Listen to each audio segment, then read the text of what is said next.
찬양하라 내 영혼아, 찬양하라 내 영혼아, 내 속에 있는 것들아 다 찬양하라. 아멘. 하나님 말씀 사도행전 8장 26절부터 40절까지의 말씀입니다. 오늘 말씀을 통해서 하나님의 인도 따라가는 삶에 대해서 한번 살펴보려고 합니다.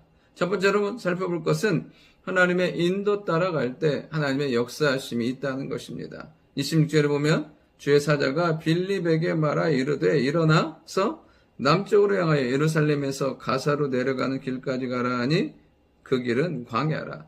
이제 하나님께서 이 빌립을 광야로 인도하시는 것을 보게 됩니다. 하나님의 말씀이 없다면 광야는 절망의 땅이고 무의미한 땅이 될 수 있습니다. 그러나 하나님께서 보내시는 곳, 그곳은 더 이상 광야가 아닌 거죠. 하나님의 말씀 따라 간 곳, 그곳은 더 이상 황무지가 아닌 것인 것을 보게 돼요. 거기서 누구를 만납니까? 에디오피아 사람, 곧 에디오피아 여왕 간다게의 모든 국고를 맡은 관리인 내시를 만나게 되는 것을 보게 됩니다. 우리 안에는 약간의 조급증이 있습니다. 속도에 대한, 그리고 빨리 해결하고 싶은 그런 마음들이 있습니다. 중요한 건 무엇이냐면 그 삶이 내가 말씀의 인도와 말씀의 확신과 기도의 응답 가운데 가고 있느냐 하는 것입니다. 창세기 12장 1절부터 3절에 보면 하나님께서 이제 아브라함에게 가나안 땅으로 가라고 말씀하십니다.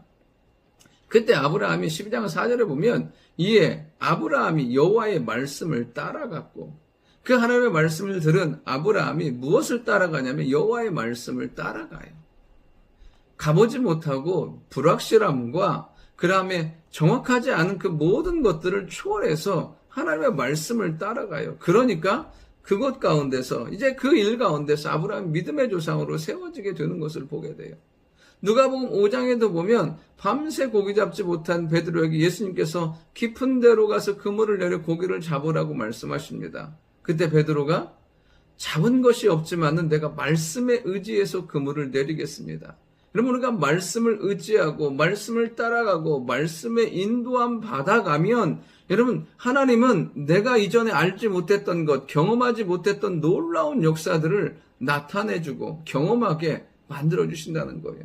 그러면 오늘도 우리가 해야 될 건 뭐냐면 말씀의 인도 받는 거예요. 말씀의 인도, 기도의 인도 받는 삶을 살아갈 때 응답과 말씀의 성취를 경험하게 된다는 사실입니다. 두 번째로 살펴볼 것은 무엇이냐면 성령께서 만나게 하심으로 역사하신다는 거예요. 29절에 보면 성령이 빌립더러 이르되 이술에 가까이 나아가라 하시거는 빌립이 달려가서 이사야의 글을 읽는 것을 네가 깨닫냐고 물어보는 것을 보게 됩니다. 성령이 주시는 말씀이 빌립 가운데 임해요. 광야에서 먼지 내면서 달려가는 그 마차를 향해서 달려가서 말하게 되는 것을 보게 돼요. 그러니까 우리 성령께서, 우리 하나님께서 만나게 하시는 것을 보게 돼요. 그리고 그 만남의 매개체는 무엇이었습니까? 하나님의 말씀이에요. 이 내시가 뭐라고 말합니까? 응? 내가 지도해주는 사람이 없는데 어떻게 이것을 깨닫겠느냐고 말하는 거죠. 그러니까 깨닫지 못하는 그에게 성령께서 붙여주시는 거죠. 알게 하시는 거죠. 에디오피아에서부터 예루살렘까지 예배하러 왔던 그 열정, 예배하고 갔는데 그 말씀을 깨닫지 못함으로 하나님의 거룩한 은혜가 찜은 데 들어가지 못하는 그를 긍휼히 여기셔서 빌립을 보내셔서 만나게 하시고 말씀을 통해서 예수 그리스도를 알게 하시고 세례받게 하는 구원의 놀라운 역사가 일어나는 영광스러운 일이 일어나는 것을 보게 됩니다. 여러분, 내가 만나려고 하고 내가 애쓰려고 하고 내가 줄을 대고 내가 열려간다고 해서 만나지는 게 아니에요. 누가 하나님께서 만나게 하시고 하나님께서 길을 여실 때 소중한 사람들, 복된 사람들, 은혜의 사람, 구원의 사람을 만나게 해주신다는 사실입니다. 오늘도 주의 성령께서 우리의 심령 가운데 놀랍게 역사하셔서 믿음의 사람 만나게 하시고 구원받을 사람 만나게 하시고 우리를 통해서 사랑과 위로와 축복을 받을 사람을 만나는 은혜가 있기를 원합니다. 또한 우리에게도 하나님의 놀라운 도우심이 임하는, 하나님의 역사가 임하는 이 모든 상황 가운데 길이 되고 능력이 되게 하시는 하나님의 도우심을 경험하는 축복의 만남이 있는 하루가 될 수 있기를 원합니다.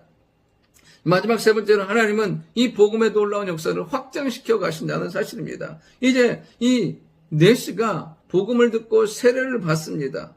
이 38절에 보면 둘 다 내려가서 빌립이 세례를 베풀어요. 그러니까 이 세례 이후에 거기서 이제는 어떤 일이 생기냐면 39절에 보면 둘이 물에서 올라올세 주의 영이 빌립을 이끌어 간지라.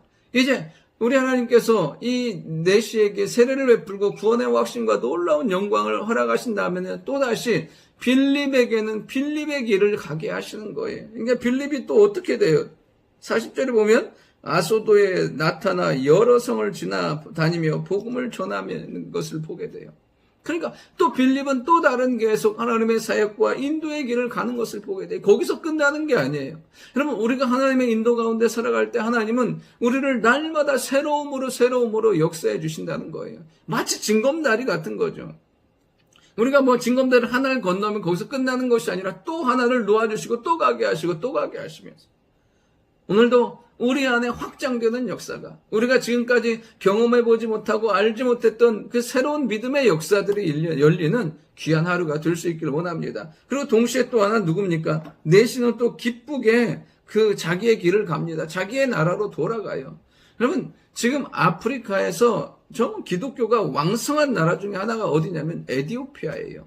심지어 그전에는 기독교 인구가 78%가 될 정도로 놀라운 복음의 역사가 일어났습니다. 지금도 약 60% 이상이 예수님을 구주로 고백하는 사람들인 것을 보게 돼요. 물론 이 사람 한 사람으로 인했다고 다는 아니겠지만 중요한 건 뭐냐면 이 사람이 불씨가 되고 단초가 되고 이 사람을 통해서 하나님의 역사가 일어나게 된 것을 보게 돼요. 여러분, 하나님께서 이렇게 성령께서 한 사람 만나게 하시고 거기서 끝이는 게 아니라니까요. 빌립은 빌립 나름대로 계속돼서 확장돼 가게 하시고 구원받은 이 에티오피아 내시를 통해서 계속 복음의 확장이 지금까지 흘러오게 하는 것을 보게 됩니다. 우리 안에도 하나님께서 주신 그 믿음과 구원의 씨앗들이 우리에게서 머무는 것이 아니라 1000배로 만배로 더 풍성하게 열매 맺어서 오늘도 확장되는 은혜도 확장되고 축복도 확장되고 사명도 확장되고 삶도 확장되는 믿음도 확장되는 은혜 하루가 될 수 있기를 원합니다. 하나님 아버지, 하나님의 인도가 있는 하루가 되게 하시고 귀한 축복의 만남이 있는 하루가 되게 하시고 우리의 삶과 우리의 생애가 확장되고 하나님의 사명이 확장되는 은혜 하루 되게 주여 인도하여 주옵소서. 감사드리며 살아계신 예수님의 이름으로 기도드립니다. 아멘.